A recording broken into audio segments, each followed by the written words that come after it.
हर्ष जी, आपको और आपके सभी दर्शकों और मेरे को पैनलिस्ट को भारतीय जनता पार्टी की तरफ से प्यार भरा नमस्कार। जी। सबसे पहले तो मुद्दा ये इसलिए नहीं है क्योंकि हर वो आदमी जो इनकी आला कमान के खिलाफ खड़ा होने की गुस्ताखी करेगा, जो कांग्रेस वाड्रा फैमिली के खिलाफ सिर उठा के बगावत के स्वर में सही बात कहने की जुर्रत करेगा, उसको दूध से मक्खी की तरह निकाल के बाहर फेंक देना, ये इनकी पार्टी का दस्तूर है। क्योंकि ये पार्टी नहीं, ये एक कंपनी है जिसको एक परिवार रन कर रहा है। इसलिए जो भी प्रतिभाशाली लोग हैं, जो भी ओजस्वी तेजस्वी लोग हैं, जो भी युवा नेता हैं, वो एक एक करके सब इनको छोड़ते चले जा रहे हैं। उसकी जगह आपने कन्हैया कुमार को स्टार प्रचारक की लिस्ट में डाला है। आपके स्टार प्रचारक की लिस्ट में कन्हैया कुमार है, चेक कीजिए आप। तो आप क्या कर रहे हैं? वो ऐसा इंसान उनका महिमा मंडल कर रहे हैं। के ऊपर क्या आरोप है आप बताएंगे जरा। कन्हैया मैं कुमार के ऊपर बाद में जाऊंगा। एक मिनट नहीं जी, अभी कोई अरुणेश जी सुनिए। कन्हैया कुमार के ऊपर कोई आरोप नहीं है। तो आपने कमाल, आप सच्चे देशभक्त होने का। आज की जो डिबेट है ना हमारी, वो कर्नाटका पॉलिटिक्स के ऊपर है। उसमें कांग्रेस क्या कर रही है, क्या नहीं कर रही है। तो आपके दर्शकों को ये पता होना चाहिए कि कर्नाटका पॉलिटिक्स जो है ना, जिसमें 5,21,73,579 वोटर इस बार वोट करने जाएंगे, जिसके अंदर जो न्यू वोटर है ना वो 9.17 लाख है। और नया वोटर सारा जो निटिजन जिसको बोलते हैं हम, वो जानता है कि इस समय देश की इकोनॉमी के लिए मोदी जी क्या कर रहे हैं, बीजेपी क्या कर रही है और कांग्रेस क्या कर रही है। क्या ये बात आप भांडा साहब से भी नहीं, लेकिन आप ये भी तो देखिएगा डॉक्टर रमेश जी कि आप भरोसा किस बलबूते पे दे रहे हैं। आपका शीर्ष नेतृत्व बेसिर पैर के बयान देता है, कहता है मैं जम्मू कश्मीर में गया, कुछ बहनें मेरे पास आई, रोने लगी, हमारे साथ परिवार के लोगों ने गलत काम किया है। लेकिन जब पुलिस उसकी डिटेल पूछने पहुंचती है तो आपके पास जवाब नहीं होते। कर्नाटक के अंदर जगदीश शेट्टार जो बीजेपी से कांग्रेस में शामिल हुए हैं, उन्हें तवज्जो दी जा रही है, लेकिन सचिन पायलट को नहीं। लेकिन सवाल यही है, क्या सचिन पायलट गयाराम हो जाएंगे जैसे जगदीश शेट्टार आयाराम हो गए हैं? आज इसी पर हम बात करेंगे, लेकिन शुरुआत बड़ी खबर के साथ करें, क्योंकि उस बड़ी खबर से आप समझ जाएंगे कि मुद्दा हमने ये क्यों चुना है। क्योंकि कांग्रेस ने अपने स्टार प्रचारकों की सूची जारी कर दी है, जहां पर सचिन पायलट को शामिल नहीं किया गया है। बीजेपी से आए जगदीश शेट्टार का लिस्ट में सबसे ऊपर नाम डाला गया है, और सचिन पायलट का नाम ना होने से राजनीतिक में काफी हलचल नजर आ रही है। कांग्रेस में सब कुछ ठीक नहीं है, बीजेपी ये आरोप लगा रही है। और आपको जानकारी इस वक्त की बड़ी दे रहे हैं, क्योंकि कर्नाटक में 10 मई को चुनाव होना है। लेकिन उससे पहले आपको बड़ी खबर बता रहे हैं कि जब कांग्रेस की तरफ से स्टार प्रचारकों की सूची जारी की गई है, तो उसमें सचिन पायलट का नाम नहीं है। आपको याद होगा किस तरीके से सचिन पायलट ने एक दिन का अनशन किया था। बगावती सुर राजस्थान में अशोक गहलोत के खिलाफ देखने को मिले थे, जब उन्हें दिल्ली तलब किया गया था। यही वजह रही है स्टार प्रचारक की लिस्ट में उनका नाम डालने की, या कोई और वजह रही है? आज मुद्दे की बात में हम राजनेता से पूछेंगे, लेकिन राजनीतिक खेमे में काफी हलचल है, क्योंकि ऐसा पहली बार नहीं हुआ है। जब शशि थरूर से नाराजगी थी तो गुजरात के अंदर स्टार प्रचारक की सूची में शशि थरूर को शामिल नहीं किया गया था, जब गुजरात के अंदर विधानसभा चुनाव हो रहे थे। और ठीक ऐसा कर्नाटक विधानसभा चुनाव के दौरान भी देखने को मिल रहा है, जब सचिन पायलट का नाम ही गायब है, जब स्टार प्रचारकों की सूची जारी कर दी गई है और बीजेपी को एक और मौका मिल गया। ये मामला इतना फर्क इसलिए है कि यहाँ पे कांग्रेस पार्टी की ही एक नेता कांग्रेस पार्टी के ही दूसरे नेता पे इतना गंभीर आरोप लगा रही है, तो कांग्रेस आला कमान इसके ऊपर क्या एक्शन ले रही है? मुद्दा ये था। से वो अध्यक्ष नहीं थे, आपकी जानकारी के लिए पिछले 4 साल से कोई पोस्टिंग चाहिए हो सोनिया तो राहुल गांधी को अप्रोच करता है, 6-7 महीने से प्रियंका को अप्रोच करता है, सोनिया जी को अप्रोच करता है, या मल्लिकार्जुन खड़गे को अप्रोच करता है। कल आपको भी पार्टी में को पद चाहिए होगा ना, तो मल्लिकार्जुन खड़गे को अप्रोच नहीं करेंगे, आप राहुल को, प्रियंका को और सोनिया को ही अप्रोच करेंगे, क्योंकि असली भागे उन्हीं के हाथ में है, जो झूठा नरेशन है। जब बीजेपी ये कह रही है कि कांग्रेस खेमे में सब कुछ ठीक ठाक नहीं चल रहा है। खैर, राजनीति में आयाराम गयाराम जैसी स्थिति चलती रहती है, लेकिन सचिन पायलट बड़ा नाम है और राजस्थान के अंदर भी चुनाव होने हैं, और कयास लगाया जा रहा है कि राजस्थान में सब कुछ ठीक ठाक नहीं चल रहा है। लेकिन क्या इसका असर कर्नाटक में भी देखने को मिलेगा? आज हम इसी पर चर्चा करने जा रहे हैं। और कुछ अहम सवाल हम आपके सामने थोड़ी देर में रखेंगे, लेकिन आपको इस वक्त की बड़ी खबर बता रहे हैं कि राजनीतिक खेमे में काफी हलचल पैदा हो गई है जब सचिन पायलट का नाम ही लिस्ट से गायब है। लेकिन आखिर ऐसा हुआ क्यों है, आज यही चर्चा का विषय है। और पायलट क्या किसी और की जहाज में सवार होना चाहते हैं, गयाराम होना चाहते हैं, जैसे जगदीश शेट्टार आयाराम कांग्रेस के लिए हो गए हैं और जगदीश शेट्टार को ही जगह प्रमुखता से मिल रही है और वही कांग्रेस की नैया पार लगाना चाहते हैं, ऐसा कांग्रेस को लग रहा है। सवाल हम आपके सामने रख देते हैं मुद्दे की बात में और उन सवालों का जवाब लेने की कोशिश आज राजनेताओं से करेंगे कि आखिर सचिन पायलट का नाम क्यों गायब हुआ। सवाल ये है मुद्दे की बात में सबसे पहला जो आपके सामने रख रहे हैं कि क्या कांग्रेस में सब कुछ ठीक नहीं चल रहा है। बीजेपी के कई आरोप हैं और कांग्रेस क्या इन सवालों का जवाब देती है, आज यही सवाल हम पूछेंगे। लेकिन मुद्दे की बात में दूसरा सवाल भी आपके सामने रख देते हैं कि सचिन पायलट लिस्ट से आखिर बाहर क्यों हो गए। क्या सचिन पायलट को सजा मिली है बगावती सुर की, और कर्नाटक में जीत आखिर किसकी होने जा रही है, क्योंकि कांग्रेस बीजेपी से आए लोगों पर भरोसा जता रही है।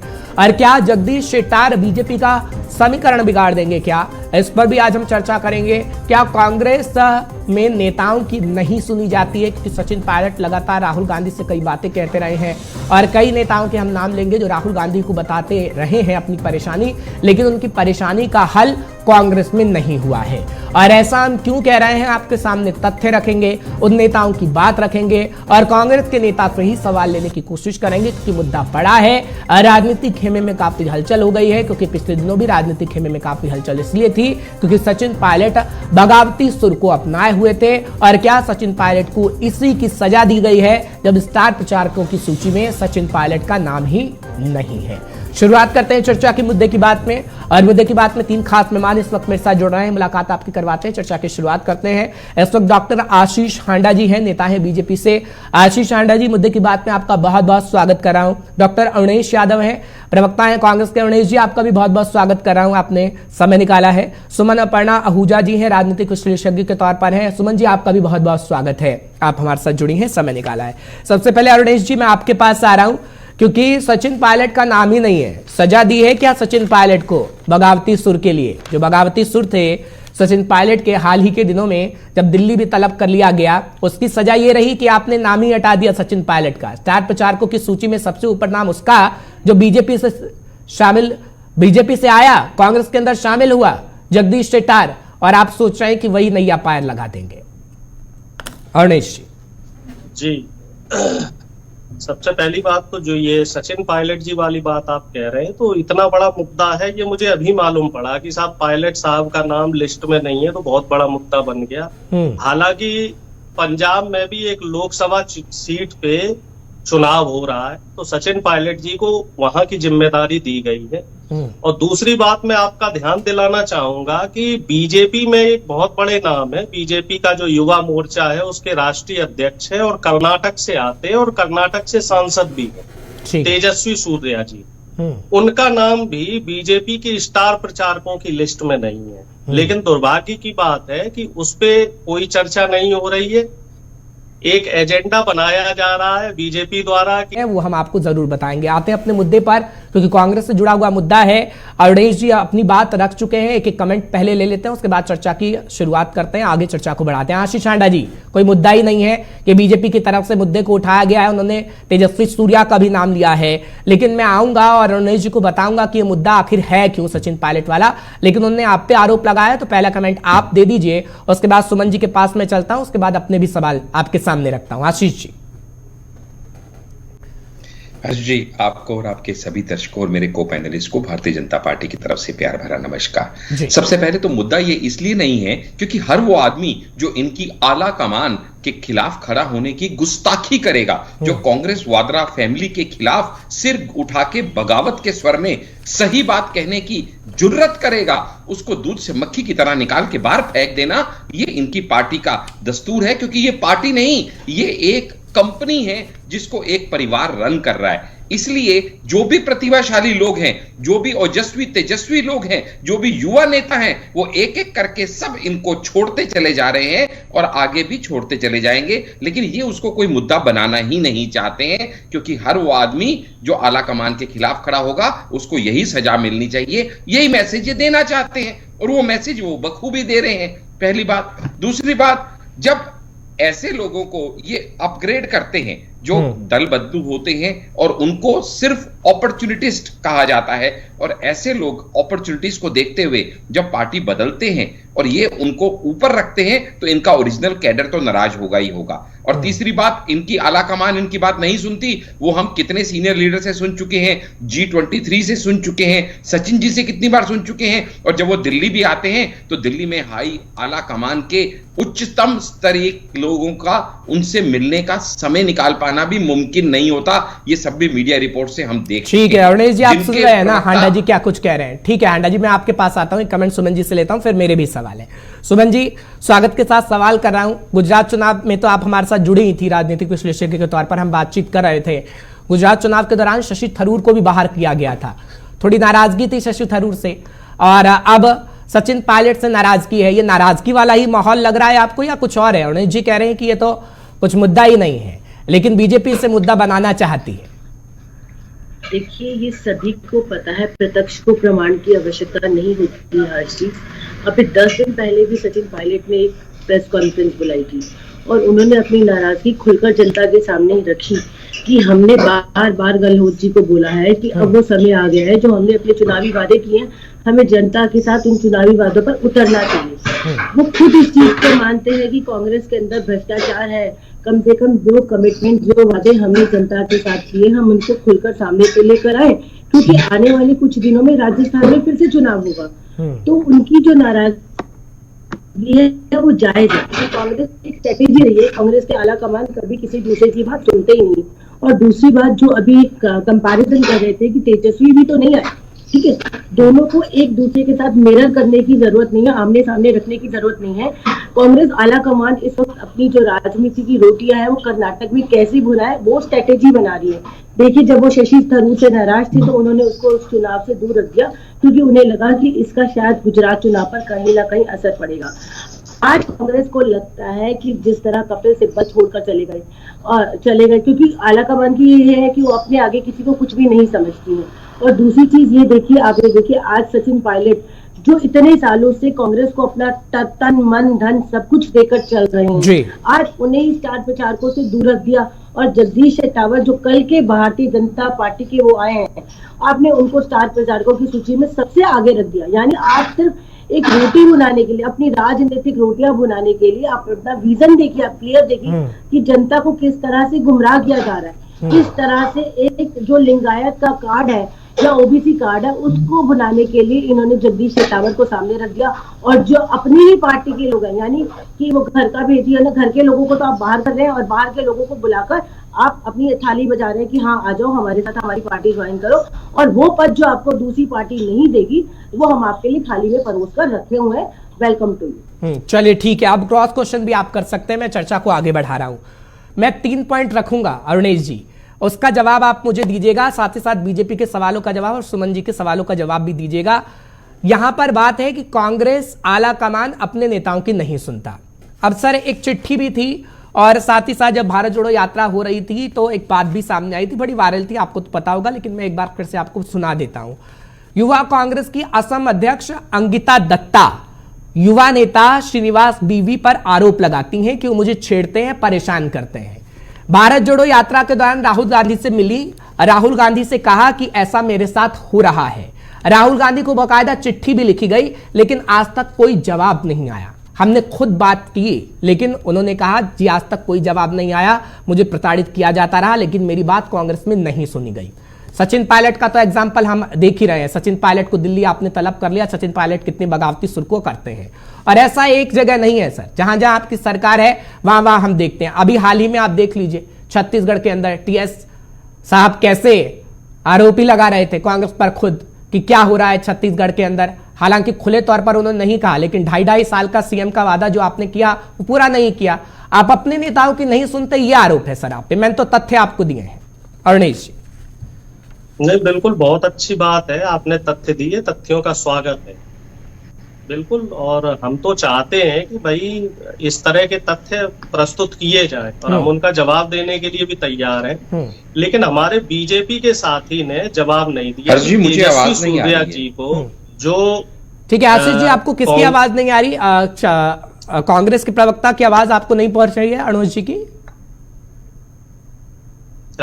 आशीष जी आवाज आ रही है आपको? जी अब आ रही है जी।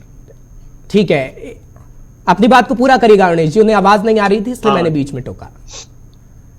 तो मैं ये कह रहा था कि तमाम ऐसी बातें हैं जिन पे उन पे भी चर्चा होनी चाहिए। नितिन गडकरी जी जब खुले मंच से कुछ बातें कहते हैं तो उनको बीजेपी के संसदीय बोर्ड से हटा दिया जाता है।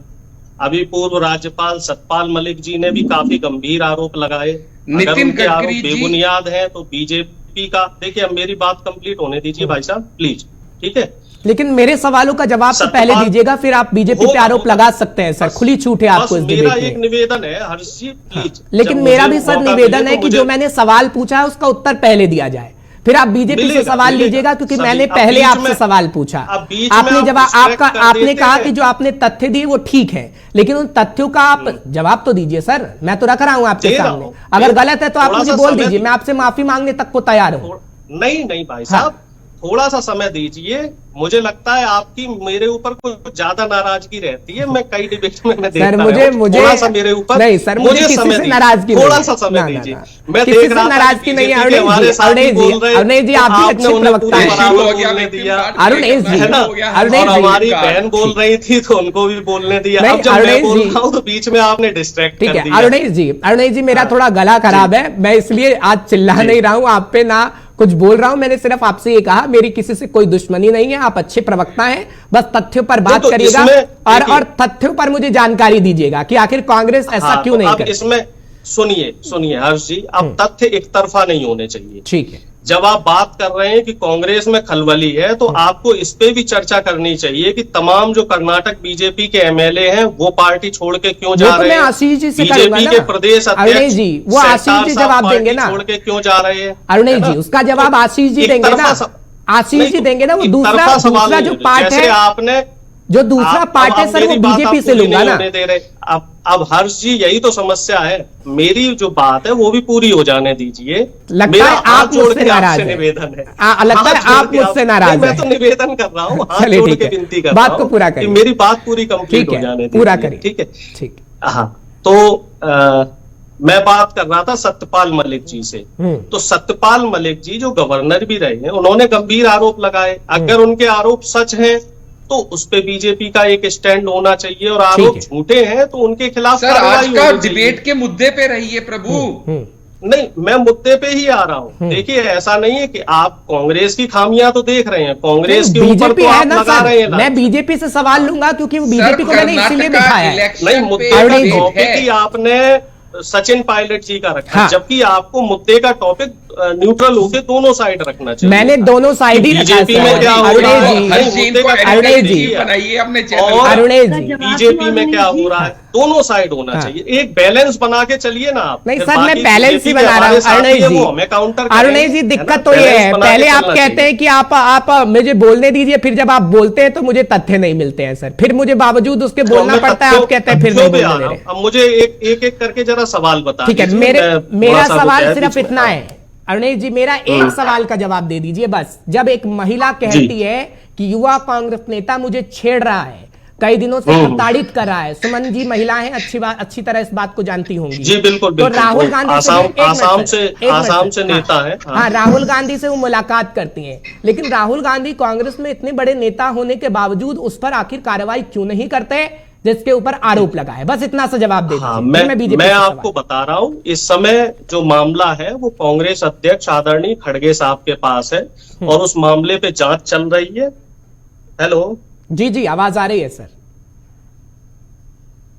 अरुणेश जी आपकी आवाज आ रही है। व्यस्त थे जम्मू कश्मीर में जो लेडीज ने, खड़गे साहब उनके पास पहुंच चुका है और इस पे जांच चल रही है और जल्द ही इस पे जो भी कार्रवाई है वो होगी। श्रीनिवास जी से भी सवाल किया गया है और जो हमारी जो युवा नेता है आसाम की जिन्होंने आरोप लगाए हैं तो उनसे भी बातचीत हुई है। और आपको मैं बताना चाहूंगा कि इस पे जल्द ही जो भी इसमें होगा, जो भी कंक्लूजन होगा वो जल्द आ जाएगा। सुन लीजिए, सुमन जी शायद मेरी बात से वाकिफ हो। सर ये देश की विडंबना है, इतनी बड़ी पार्टी जब इतना समय लगा देती है, भारत जोड़ो यात्रा के दौरान कितने दिन हो गए हैं जब आप ये कह रहे हैं कि मल्लिकार्जुन खड़गे के पास मामला है, अभी से देखा जा रहा है। मल्लिकार्जुन खड़गे जी तो इस वक्त कर्नाटक चुनाव में बिजी हैं। सर, एक महिला का सम्मान अगर आप लोग करें, एक एग्जाम्पल सेट करें, तो बीजेपी से आप कई सवाल पूछ सकते हैं, विपक्ष की कई पार्टी हैं, लेकिन जब ऐसा नहीं होता तो मुझे देश की विडंबना लगती है। सर, सबसे बड़ी पार्टी है सर, आपने सबसे ज्यादा राज देश के अंदर किया है, बीजेपी तो बाद में आई। सुमन जी, मेरी बात से वाकिफ नहीं है? मैं कुछ कहना चाहूंगी क्योंकि यहाँ बात देश की बेटी की है और इस वक्त मैं बिल्कुल न्यूट्रल होकर बात करूंगी। ना तो मुझे बीजेपी का समर्थन करना है, ना ही मुझे किसी टीएमसी का, कांग्रेस का या किसी और पार्टी का। ठीक है, देखिए, देश की बेटी इस देश की धरोहर है, नहीं कोई कलंक, वो भारत रत्न है, भारत गौरव है। जब इतनी बड़ी पार्टी की नेता अपनी ही पार्टी के लोगों के बीच के में सुरक्षित नहीं है, तो आप ये सोचिए कि जो रूरल एरिया की बेटियां होंगी, उन बेटियों की इस देश में क्या हाल होगी। और एक उसी पार्टी की नेता को अपने ही जो दिग्गज जन है, मल्लिका खड़गे जैसे लोग, उन्हें ये संजीदा चीज समझ में नहीं आ रही कि देश की बेटी का मामला कितना संजीदा होता है। जिस मसले को 24 घंटे के अंदर सुलझाना चाहिए, आज उस मसले को कम से कम 3 या 4 महीने से ज्यादा हो चुके हैं। आप देखिए कि जो पोस्को जैसे मैटर्स होते हैं या जो बेटियों की सुरक्षा से रिलेटेड मैटर होते हैं, उन मामलों में भी कोर्ट में तुरंत याचिका दायर की जाती है, कोर्ट भी तुरंत एक्शन लेती है। उस मामले में 354, 356 के केस में भी त्वरित पुलिस को आदेश होता है कि आप इस पर तुरंत कार्रवाई कीजिए। और एक पार्टी के दिग्गज नेता एक अपने ही नेता की कंप्लेन को लेने में इतना लंबे समय निकाल देते हैं, तो कैसे देश की बेटियां ये सोचेंगी कि जी सवाल बड़ा है, सुरक्षित है। मेरी बात अभी खत्म नहीं हुई, मेरी बात अभी खत्म नहीं। मैं सिर्फ बात इस वक्त देश की बेटियों की कर रही हूँ। इस वक्त अगर हमारे विपक्ष के अंदर ही देश की बेटियां सुरक्षित खुद को महसूस नहीं करेंगी, तो आम जनता खुद को सुरक्षित कैसे महसूस करेगी।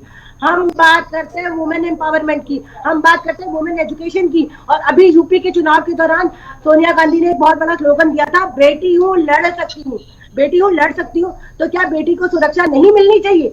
मुझे ये बात बताइए कि इतनी बड़ी चीजें आपने कैसे छोड़ दी और आप इसको इतना लीनियंट कैसे ले सकते हैं? अरुणेश जी, संजीदा बात है, सवाल बड़ा है अरुणेश जी, सीरियस टॉपिक है और इस पर आपको 24 घंटे के अंदर वाकई कार्रवाई करनी चाहिए। सर, मैं इस पर राजनीति की बात ही नहीं करता। बहुत बड़ा सवाल है और मैं आप आश्वस्त कर रहा हूँ, अब मुझे 2 मिनट का समय दिया जाए, मैंने पहली बात सुन ली।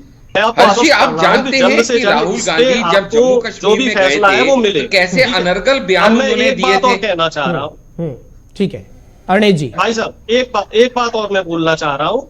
अभी आपने देखा होगा 3 महीने 4 महीने पहले का एक घटना है, बहन को भी मैं याद दिलाना चाहूंगा। जंतर मंतर पे कुछ महिला खिलाड़ियों ने, कुछ कुश्ती की जो खिलाड़ियां थी, उन्होंने धरना दिया था कुश्ती संघ के जो अध्यक्ष है, बीजेपी के सांसद है, उनके खिलाफ। लेकिन क्या मैं बीजेपी के साथी से भी सवाल करना चाहूंगा और बहन से भी सवाल करना चाहूंगा, क्या उनकी समस्या का कोई समाधान हुआ? क्योंकि कल ही मैं विघ्नेश फोगाट का बयान पढ़ रहा था, अखबार में बयान आया था कि अब तक उस पे आगे कोई कार्रवाई नहीं हुई है। तो इस मामले में कहीं संजीदगी में कोई कमी है, जबकि वहां तो यौन शोषण के भी आरोप लगाए गए थे और 1-2 खिलाड़ी नहीं, 15-16 खिलाड़ियों ने आरोप लगाए और 2 दिन वो लोग जंतर मंतर पे धरने पे भी रहे। तो इस विषय पे भी मैं बहन का ध्यान दिलाना चाहूंगा कि आप जरा इस मुद्दे को भी संजीदगी से लीजिए। मुझे आपकी बातें बहुत अच्छी लगी, जिस तरीके से आप महिलाओं की बातें मुखर होकर रख रही हैं, तो इस मुद्दे को भी आप थोड़ा संजीदगी से लीजिए और हमारे बीजेपी के साथी से इस मुद्दे पे भी सवाल करें, क्योंकि जो सवाल जवाब है वो दोनों तरफ से नहीं, सुमन जी ने पहले ही कहा कि मैं एक महिला होने के नाते बात कर रही हूं, अभी राजनीतिक विश्लेषज्ञ के तौर पे नहीं कर रही। प्रवक्ता डॉक्टर महिला खिलाड़ी गलत एग्जाम्पल बार-बार साइड कर रहे हैं। कभी ये मामला इतना फर्क इसलिए है कि यहाँ पे कांग्रेस पार्टी की ही एक नेता कांग्रेस पार्टी के ही दूसरे नेता पे इतना गंभीर आरोप लगा रही है, तो कांग्रेस आला कमान इसके ऊपर क्या एक्शन ले रही है? मुद्दा ये था। अदरवाइज तो सभी जगह देश की नारी का, बहन का सम्मान होना चाहिए और वो मुद्दे। सुमन जी आप आइए। सुमन जी आपने सवाल पूछा था, अंदरूनी था, इसलिए ये जवाब देने लायक। ठीक है, एक एक करके सुमन जी। कार्रवाई नहीं हुई। एक सेकंड के लिए क्षमा चाहूंगी, मैं आप दोनों को एक बात बता देती हूँ। सेक्सुअल असॉल्ट के केसेस के अंदर कंप्लेंट के ऊपर डिपेंड करता है कि कंप्लेंट कितनी संजीदा है। क्या महिला के साथ इस तरह का यौन अत्याचार हुआ है कि उसे किसी तरह की मेडिकल्स की जरूरत है, कंप्लेंट इस तरह से रजिस्टर की है, क्या उसने अपनी एमएलसी वगैरह करवाई है या पुलिस को सूचना दी है। तो ये सारी की सारी चीजें, उसकी संजीदगी जो है इन सब चीजों पर निर्भर करती है। एक कंप्लेंट पुलिस के पास जाती है, एक कंप्लेंट आला कमान के पास जाती है कि मेरे साथ ये घटना हुई है, मैं आपकी पार्टी की मतलब परिवार के, अगर मान लो मैं एक परिवार की सदस्य हूँ और मैं अपने पिता को कह रही हूँ कि पिताजी मुझे मेरे ही इस भाई ने मेरे साथ ये सब किया है, तो मेरे पिता की मेरे प्रति, उस भाई के प्रति क्या जिम्मेदारी होगी? मेरा पिता क्या करेगा, एक छड़ी लेगा और मेरे भाई की उसी टाइम पिटाई करेगा कि तेरी हिम्मत कैसे हुई कि अपनी बहन को इस तरह से देखने की, कैसे करने की। अब बात आती है जो आपने कही कि हाँ कि जंतर मंतर पे इस तरह की घटना हुई। अब जंतर मंतर पे जो भी घटना हुई उसकी संजीदगी की हम बात करते हैं। क्या उस घटना का, जो उस घटनाक्रम की जो चर्चा है, वो उसकी एफआईआर रिपोर्ट क्या है, उसकी एमएलसी रिपोर्ट क्या है, क्या वो सिर्फ एक वर्बल यौन अत्याचार है, क्या उसके साथ छेड़खानी हुई है या इससे ज्यादा कोई और बड़ी बात हुई है, तो उसका जो जांच है वो पुलिस अपने लेवल पर करेगी। और अगर वो आला कमान के संज्ञान में है तो आला कमान ने कई बार ऐसा भी हुआ है कि हमारे एक बीजेपी सांसद के ऊपर रेप का आरोप लगा था और उसे पार्टी से निष्कासित कर दिया गया था, तुरंत निष्कासित कर दिया गया था। और अभी एक बयान की भी बात करती हूँ, अभी आपने बोला कि आपके आला कमान नेता इस तरह से बयान देते हैं, उन पर तो कोई आरोप नहीं लगती। आपने देखा होगा कि नुपुर शर्मा ने एक ऐसा बयान दिया था जो देश के हित में नहीं था, पार्टी ने उसे तुरंत निष्कासित कर दिया था। नवीन जिंदल ने ट्वीट पर एक ऐसा बयान दिया, जबकि उसकी जगह आपने कन्हैया कुमार को स्टार प्रचारक की लिस्ट में डाला है। आपके स्टार प्रचारक की लिस्ट में कन्हैया कुमार है, चेक कीजिए आप। तो आप क्या कर रहे हैं? वो ऐसा इंसान, उनका महिमा मंडल कर रहे हैं। के ऊपर क्या आरोप है आप बताएंगे जरा? कन्हैया कुमार के ऊपर बाद में जाऊंगा, एक मिनट अरुणेश जी, अभी कोई अरुणेश जी सुनिए, कन्हैया कुमार के ऊपर कोई आरोप नहीं है, तो आपने कमाल, आप सच्चे देशभक्त होने का ठीक है। अरुणेश जी मेरी बात सुनिए, अरुणेश जी टीवी डिबेट में बैठकर, एक मिनट आशीष जी, अरुणेश जी आप टीवी डिबेट में बैठे, मैं ये नहीं कहता कि मल्लिकार्जुन खड़गे के पास मामला नहीं पहुंचा होगा, लेकिन भरोसा दीजिए जनता को कि कांग्रेस पार्टी के अंदर अगर ऐसा हो रहा है तो कितने दिन के अंदर, कितने समय के अंदर पार्टी इस मामले को निपटा देगी। क्योंकि सर सबसे बड़ी पार्टी कांग्रेस है और कांग्रेस की एक नेता एक दूसरे नेता पर आरोप लगाती है तो उसकी कार्रवाई 24 घंटे के अंदर हो जानी चाहिए और साथ ही साथ आपको उसको निष्कासित भी कर देना चाहिए। लेकिन अब तक वो निष्कासित नहीं हुआ है, कांग्रेस का ही युवा नेता है सर। उसके फेसबुक अकाउंट पर आप जाके देखिए, अब तक उसमें कांग्रेस ही लिखा हुआ है। आपको तुरंत निष्कासित किया जाना चाहिए था, फिर महिला की बात को सुनना चाहिए था। अगर महिला ऐसे आरोप लगा रही है, राहुल गांधी को चिट्ठी लिखी गई है, अरुणेश जी भरोसा दीजिए, इस वक्त आपकी भी सरकारें कई राज्यों में है। मैं आपको भरोसा दे रहा हूं, इसकी जल्द से जल्द जांच होके कार्रवाई होगी। लेकिन आप जो बात ये कह रहे हैं मुझसे, क्या ये बात आप हांडा साहब से भी बोलेंगे? लेकिन आप ये भी तो देखिएगा ना डॉक्टर अरुणेश जी कि आप भरोसा किस बलबूते पे दे रहे हैं? 16 खिलाड़ियों ने गंभीर आरोप लगाए, बेसिर पैर के बयान देता है, कहता है मैं जम्मू कश्मीर में गया, कुछ बहनें मेरे पास आई, रोने लगी, हमारे साथ परिवार के लोगों ने गलत काम किया है। लेकिन जब पुलिस उसकी डिटेल पूछने पहुंचती है तो आपके पास जवाब नहीं होते। ऐसे अभी महिलाओं का मुद्दा है सर, मैं जाना नहीं चाहता हूं इस मुद्दे पर, फिर डिबेट बड़ी हो जाएगी। मैं सचिन पायलट का मुद्दा लेके बैठा था, लेकिन जब इस सचिन पायलट को लेकर ये मुद्दा सामने आया तो गंभीर सवाल उठ गए हैं। अरुणेश जी, जंतर मंतर पे जो खिलाड़ियों ने किया, वो खिलाड़ी महिला खिलाड़ी नहीं है, वो हमारे देश की खिलाड़ी नहीं है। अरुणेश जी, मैंने ये नहीं कहा कि कोई महिला हमारे देश की महिला नहीं है। अगर वो किसी पुरुष पर आरोप लगाती है तो उसका, एक मिनट तक सुन लीजिए ना अरुणेश जी, मैंने ये नहीं कहा ना अरुणेश जी, मैं उधर नहीं जा रहा हूँ, अरुणेश जी, अरुणेश जी ठीक है, सुनी तो रहा हूँ। हाँ आप सुन भी रहे हैं, बोल भी रहे हैं सर, आजादी है, लोकतंत्र है मेरे देश के अंदर, आपका भी देश है, मेरा भी देश है, लोकतंत्र है। सुमन जी, सभी से कहते हैं डेमोक्रेसी खतरे में है। आपकी दिग्गज नेता रेणुका चौधरी, आपकी कांग्रेस की दिग्गज नेता है रेणुका चौधरी ने एक बयान दिया था कि रेप का क्या है, रेप तो होते रहते हैं। ये कांग्रेस पार्टी जो इस देश की विपक्ष की सबसे बड़ी पार्टी है, उसकी एक महिला नेता का एक बयान आता है, रेप का क्या है, रेप तो होते ही रहते हैं। दूसरा एक बयान आपके नेता ने और भी दिया था कि रेप को तो एंजॉय करना चाहिए। ये आप जैसे लोगों की स्टेटमेंट है, तो इस देश की बेटियां क्या और सुमन जी, इन्हीं के स्टार प्रचारक सलमान खान जी का बयान भी मत भूलिएगा। सलमान खान जी भी इन्हीं के स्टार प्रचारक हैं जो ऐसे बयान देते हैं कि जो बॉक्सिंग रिंग से निकलते हुए वाला उनका बयान था ना, मतलब यहाँ पे लोगों के बीच में सार्वजनिक रूप से कहने में भी शर्म आती है। वो भी उन्हीं के स्टार प्रचारक हैं और जिनकी इनकी साइकिल के साथ गठबंधन हुआ था ना, वो साइकिल वालों ने भी क्या बयान अनुराग ठाकुर जी, प्रवेश वर्मा जी का बयान याद है कि उनका बयान आप लोग भूल गए। अरुणेश जी, महिला का हम लोग सम्मान करते हैं और हम उन बातों को नहीं दोहराना चाहते जो नेता बोलते हैं। सर, मेरी रिक्वेस्ट है कि आप उन बातों को मत दोहराइएगा। बस ये बताइए कि हाँ, अगर महिला के साथ अपमान किसी पार्टी में हुआ है तो आप उसका सॉल्यूशन कब तक निकाल रहे हैं, उसको कब तक सम्मान के साथ कहेंगे कि आपको इंसाफ मिलेगा। आप तीनों के पास तुरंत मैं आ रहा हूं, एक छोटा सा ब्रेक ले रहा हूं, तुरंत लौट रहा हूं। बात सचिन पायलट पे हो रही है, लेकिन मुद्दा उधर भी पहुंचा है कि पार्टी में ही अगर एक दूसरे नेता पर आरोप लगता है तो पार्टी क्या करती है, और हम इसी पर चर्चा कर रहे हैं। थोड़ी देर में तुरंत लौट रहे हैं, छोटा सा ब्रेक।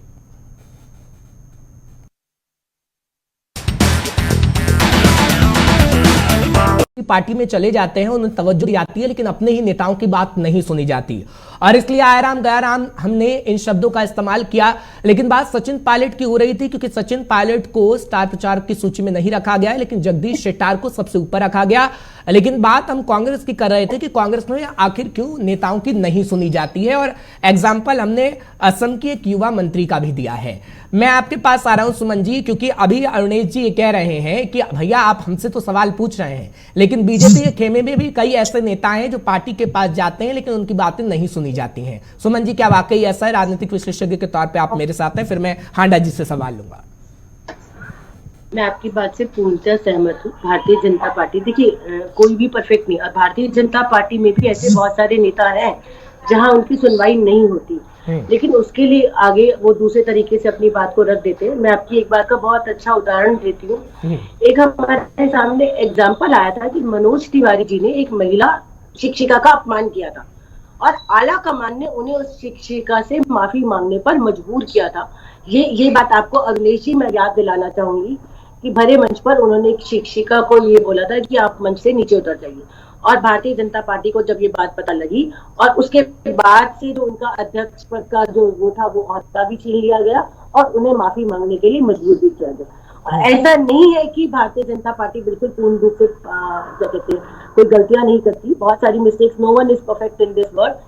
तो उनके साथ भी कई बार ऐसा होता है कि जो जूनियर्स के फायदे के लिए जनता को या जनता के लोगों को सीनियर्स की अपनी बात पहुंचानी नहीं दी जाती। जी। लेकिन उसके और भी माध्यम है। अब ऐसी कुछ चीजें हैं, भारतीय जनता पार्टी की जो आला कमान है वो कुछ इस तरह की स्ट्रेटेजीज भी बना रही है कि जो लोग हम तक, यानी आप कह रही हैं कांग्रेस में वाकई ऐसा है जो नेताओं की नहीं सुनी जाती, वाकई कांग्रेस में ऐसा है?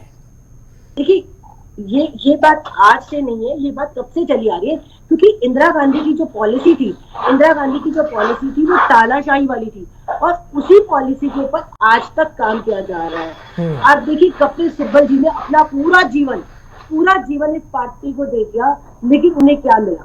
क्या उन्हें वो मान और सम्मान मिला? क्या सोनिया गांधी ने अरुणेश जी जवाब दीजिए। कपिल सिब्बल जी को कुछ समझा? मुझे आप बताइए, जिस इंसान ने अपना पूरा जीवन कपिल सिब्बल जी हो चाहे गुलाम नबी आजाद साहब हो, दोनों लोगों के मान सम्मान में कहाँ कमी रही? कई बार उनको राज्यसभा भेजा गया, जब कांग्रेस पार्टी की केंद्र में सरकार थी वो लोग कैबिनेट मिनिस्टर रहे, उनके मान सम्मान में कहीं कमी नहीं थी। मेन मसला ये था कि अब जब संघर्ष करने का समय है, G23 संघर्ष करने के समय में जो सीनियर लीडर, अगर आप सही नहीं बोलेंगे तो मुझे टोकना पड़ेगा। G23 क्या था फिर? आप ही कह रहे हैं सबको मान सम्मान दिया गया। सीधी सी एक ही बात है कि राहुल गांधी की अध्यक्षता में वो लोग काम करने को तैयार नहीं है, क्योंकि उनमें से कोई भी ये नहीं मानता कि he is by far the most experienced, the most intelligent, the most versatile leader नहीं है। ये कोई नहीं जानता, कोई मानने को तैयार है। उनकी नाराजगी राहुल गांधी से ही है, जब G23 बना तब की बात कर रहे हैं। हाँ। तो राहुल गांधी जी ने 2019 के चुनाव में नैतिक जिम्मेदारी लेते हुए इस्तीफा दे दिया था, उसके बाद से वो अध्यक्ष नहीं थे। आपकी जानकारी के लिए पिछले 4 साल से कोई पोस्टिंग 2 साल चाहिए हो सोनिया तो राहुल गांधी को अप्रोच करता है, 6-7 महीने से प्रियंका को अप्रोच करता है, सोनिया जी को अप्रोच करता है, या मल्लिकार्जुन खड़गे को अप्रोच करता है। कल आपको भी पार्टी में को पद चाहिए होगा ना, तो मल्लिकार्जुन खड़गे को अप्रोच नहीं करेंगे, आप राहुल को, प्रियंका को और सोनिया को ही अप्रोच करेंगे, क्योंकि असली भाग्य इस तरह का जो भ्रम है, जो झूठा नरेशन है, वो मत बनाइए। अब खड़गे साहब अरुणेश जी और वही सारे अरुणेश जी एक मिनट रुक जाइए। कर्नाटक को लेकर मैं आपको बता देता हूं सर, सच्चाई मेरे पास भी थोड़ी बहुत होती है। अभी आप लोगों ने शुरू किया है, आपके पास तो सारी सच्चाई है। हाँ सर ठीक है, आपके पास भी है, मैं इनकार नहीं कर रहा हूं, आप लैपटॉप लेके ही बैठे होंगे, मेरे पास भी है, लेकिन मैं पहले थोड़ा सा तैयारी करके आता हूं, आप शायद तुरंत ही निकालते होंगे। मैं आपको बता देता हूं, शक्ति प्रदर्शन कांग्रेस करने जा रही है 30 अप्रैल से। अब कांग्रेस में सबसे आगे राहुल गांधी को रखा गया है। कहां? जहां पर भारत जोड़ो यात्रा के दौरान राहुल गांधी नहीं गए। अब आप बताइए, अब जब मल्लिकार्जुन खड़गे कांग्रेस के अध्यक्ष हैं, तो मल्लिकार्जुन खड़गे को चेहरा बनाइए ना भाई। अब तो राहुल गांधी को चेहरा बनाए बनाए फिर रहे हैं। अभी आप ये कह रहे हैं कि नहीं, मल्लिकार्जुन खड़गे के पर सारी दावेदारी है, सारा दामोदार है, हो गई क्या? सबके पीछे पीछे मल्लिकार्जुन खड़गे भागते हैं क्या ऐसे? ठीक है अरुणेश जी से सवाल है। अरुणेश जी जल्दी से, फिर सुमन जी के पास जा रहा हूं। जी देखिए, खड़गे साहब ही जो भी पार्टी के निर्णय हो रहे हैं, वो निर्णय खड़गे साहब ही ले रहे हैं, क्यों? खड़गे साहब इस समय अध्यक्ष है। राहुल जी के पास या प्रियंका जी के पास या और कोई सीनियर लीडर है, उनके पास अगर कोई कार्यकर्ता जाता भी है, तो वो लोग साफ बोल देते हैं कि आप लोग खड़गे जी से बात कीजिए, खड़गे जी शक्ति प्रदर्शन में राहुल गांधी सबसे आगे क्यों? बताइए, कर्नाटका में खड़गे जी बयान दे रहे हैं क्या कास्ट बेस्ड पॉलिटिक्स पे? कास्ट बेस्ड पॉलिटिक्स पे फिर से पूरे देश को राहुल गांधी शक्ति प्रदर्शन में सबसे आगे क्यों है? एक मिनट अरुणेश जी, राहुल गांधी शक्ति प्रदर्शन में सबसे आगे क्यों? प्रियंका गांधी और राहुल गांधी को ही रखा गया है, मल्लिकार्जुन खड़गे का नाम अभी शक्ति प्रदर्शन में अभी फिलहाल के लिए नहीं। खड़गे साहब भी है, खड़गे साहब अध्यक्ष है, तो वो तो ऑटोमेटिकली आगे हैं।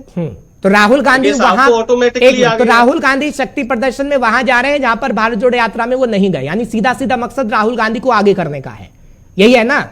वो राहुल गांधी जी पूर्व अध्यक्ष रहे हैं। सुमन जी आप आइए जरा, बता दें, सुमन जी राहुल गांधी क्या बीजेपी जो आरोप लगाती है कि कठपुतली के तौर पर इस वक्त मल्लिकार्जुन खड़गे हैं, वो कैसे देखती हैं? 3500 किलोमीटर की यात्रा जो थी भारत जोड़ो की यात्रा में, 500 किलोमीटर आने वाले चुनावों को देखकर 500 किलोमीटर की यात्रा 25 दिन कर्नाटक में रही, क्योंकि उनकी एक स्ट्रेटेजी थी कि हमने आने वाले कुछ दिनों में के बिहार पर ये सारी चीजें बनाई। उस वक्त नदारत थी, आज राहुल गांधी को, जबकि उनकी संसदीय भी चली गई। क्यों? क्योंकि आज भी उनको ये, आज उन्होंने शायद अब वो हाई कोर्ट में अपील करेंगे कि मेरी सदस्यता बहाल ना हो। ये फैसला तो खैर सुप्रीम कोर्ट का और हाई कोर्ट का है कि उनकी सदस्यता बहाल होती है या बनी रहती है, ठीक है, ये एक अलग मैटर है। लेकिन आज भी उनके लिए जो मुख्य चेहरा है, क्यों वो वंशवाद परंपरा को कंटिन्यू कर रहे हैं? और क्या कपिल सिब्बल जी राहुल गांधी से योग्य नहीं है? अगर आप योग्यता की बात करेंगे तो भाई वंशवाद परंपरा के कारण सिर्फ राहुल गांधी और प्रियंका गांधी को आगे किया जाता है। मुझे ये बता दीजिए, संसार के अंदर कोई चैलेंज कर दे कि कपिल सिब्बल, क्या कपिल सिब्बल योग्य है या राहुल गांधी योग्य है? आप योग्यता की बात, अध्यक्ष पहली बार कांग्रेस के इतिहास सिर्फ पहली बार नहीं हुआ कि मिस कॉल देके दोबारा नड्डा साहब को अध्यक्ष बना दिया हो, या फिर वो एक मनमोहन सिंह की तरह एक डमी है, या वो मनमोहन सिंह की तरह एक डमी है, क्या मल्लिकार्जुन सिंह एक डमी है, क्या वो एक डमी अध्यक्ष है? मुझे ये बता दीजिए, क्या वो एक क्या कहते हैं मनमोहन सिंह की तरह एक डमी अध्यक्ष है? आप नड्डा साहब के लिए पूछ सकती हैं। नहीं, नड्डा साहब जो विवेक और जो निर्णय लेते हैं, पूछ सकती हैं। नड्डा साहब बात पर मोदी जी की तरफ नहीं देखते, मनमोहन सिंह जी को देखना होता है कि सोनिया गांधी जी का इशारा क्या है। बहुत बढ़िया बात है। जल्दी से फिर आनंद जी के पास जा रहा हूं। चुनाव जीते तब मोदी जी की वजह से जीते, और हिमाचल में चुनाव आ रहे तो नड्डा साहब को का चेहरा आगे रखा गया। अभी चलिए ठीक है, हांडा जी आप जवाब दीजिए, वो नड्डा साहब पर भी सवाल। मैंने आपसे एक सवाल पूछा, क्या कपिल सिब्बल की योग्यता राहुल गांधी? आज की जो डिबेट है, अध्यक्ष पद का आज की जो डिबेट है, ठीक है सर, समय कम है अरुणेश जी, जनता को समझ में आ जाए ना। समाजवादी पार्टी से राज्यसभा की सीट मुख्य आज की जो आज की डिबेट है, ठीक है, एक मिनट, वो कर्नाटका पॉलिटिक्स के ऊपर है। हाँ जी, आज की जो डिबेट है ना हमारी, वो कर्नाटका पॉलिटिक्स के ऊपर है। उसमें कांग्रेस क्या कर रही है, क्या नहीं कर रही है। तो आपके दर्शकों को ये पता होना चाहिए कि कर्नाटका पॉलिटिक्स जो है ना, जिसमें 5,21,73,579 वोटर इस बार वोट करने जाएंगे, जिसके अंदर जो न्यू वोटर है ना वो 9.17 लाख है, और नया वोटर सारा जो निटिजन जिसको बोलते हैं हम, वो जानता है कि इस समय देश की इकोनॉमी के लिए मोदी जी क्या कर रहे हैं, बीजेपी क्या कर रही है और कांग्रेस क्या कर रही है। जी, आज की जो डिबेट है ना हमारी, वो कर्नाटका पॉलिटिक्स के ऊपर है। उसमें कांग्रेस क्या कर रही है, क्या नहीं कर रही है। तो आपके दर्शकों को ये पता होना चाहिए कि कर्नाटका पॉलिटिक्स जो है ना, जिसमें 5,21,73,579 वोटर इस बार वोट करने जाएंगे, जिसके अंदर जो न्यू वोटर है ना वो 9.17 लाख है, और नया वोटर सारा जो निटिजन जिसको बोलते हैं हम, वो जानता है कि इस समय देश की इकोनॉमी के लिए मोदी जी क्या कर रहे हैं, बीजेपी क्या कर रही है और कांग्रेस क्या कर रही है। कांग्रेस के जो सो कॉल्ड अध्यक्ष हैं वो खुद कांग्रेस के पैर के पत्थर हैं, जो कांग्रेस को डुबो रहे हैं किसी तरीके अपनी वोट देगा, ये तो वोटर तय करेगा ना, लेकिन आपके नेता कहीं ना कहीं नाराज हैं। हांडा जी पार्टी छोड़ के चले ठीक है, ठीक है, मेरे पास समय इतना ही था। माफी के साथ आपका बहुत बहुत शुक्रिया, फिर मुलाकात होगी। आपका भी बहुत बहुत शुक्रिया रणेश जी, हांडा जी शुक्रिया, सुमन जी आपका भी बहुत बहुत शुक्रिया, फिर मुलाकात होगी। चर्चा हम तीनों करेंगे एक बार फिर से। लेकिन बात हो रही थी कर्नाटक चुनाव को लेकर, बात हो रही थी उन नेताओं को लेकर जो एक पार्टी से दूसरी पार्टी को बदल लेते हैं, लेकिन जो एक पार्टी से दूसरी पार्टी में जाते हैं उन्हें तो तवज्जो मिलती है, लेकिन अपने ही नेताओं को पार्टी तवज्जो नहीं देती। उदाहरण के तौर पर सचिन पायलट थे, जिनके बगावती सुर भी आप देख रहे थे।